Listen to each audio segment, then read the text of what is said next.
Au Sénégal, le 4 février 2026, le Premier ministre Ousmane Sonko a présenté au président Bassirou Diomaye Faye le nouveau cadre du Conseil présidentiel de l'investissement, aligné sur l'agenda national de transformation Sénégal 2050. Cette réforme vise à stimuler les investissements privés, nationaux et étrangers en structurant le CPI autour d'une session présidentielle, d'un conseil interministériel et d'un comité de suivi. L'objectif est un meilleur ciblage, une meilleure coordination des politiques publiques et une maximisation de l'impact économique avec un mécanisme de suivi rigoureux. Des consultations sont en cours pour une mise en œuvre.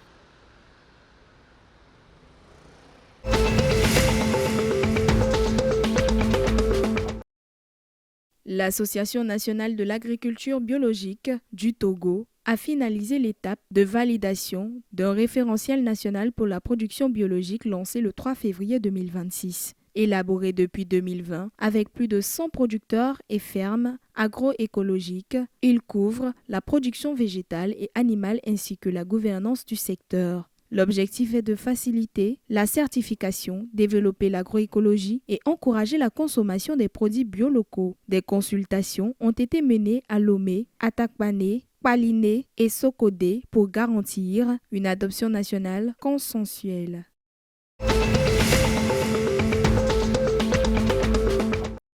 Au Burkina Faso, le 3 février 2026, le ministre de l'Industrie Serge Gnanodem Poda a présenté le bilan 2026 de son département. Avec 20 nouvelles unités industrielles et un taux d'exécution de 87,57%, le pays enregistre un record national d'industrialisation, incluant la relance de la SN Bras-Faso et la création de Burkina Kajou. Le secteur commercial et l'artisanat ont également été renforcés. Pour 2026, le lancement du complexe ferroviaire Faso-Ril et le retour de Faso-Yar visent à consolider la transformation locale des matières premières.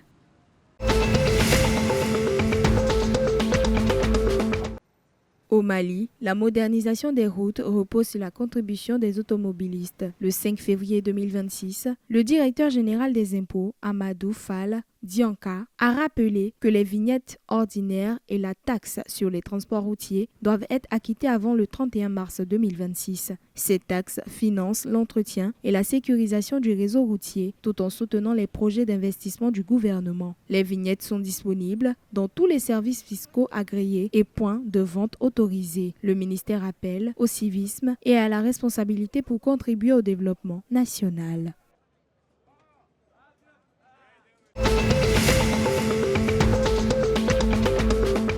La Fédération nigérienne de football a lancé le 4 février 2026 la mission du FIFA Talent Coach Elvis Ovono pour 2 ans, afin de structurer et développer le football féminin. La mission cible les équipes nationales U15, U17, U20 et seniors avec un focus sur la préparation de l'équipe U17 pour les éliminatoires de la Coupe du Monde FIFA U17 féminine 2026 contre la Guinée. L'objectif est de professionnaliser la formation des joueuses et de renforcer durablement les structures techniques nationales pour un football féminin compétitif et pérenne.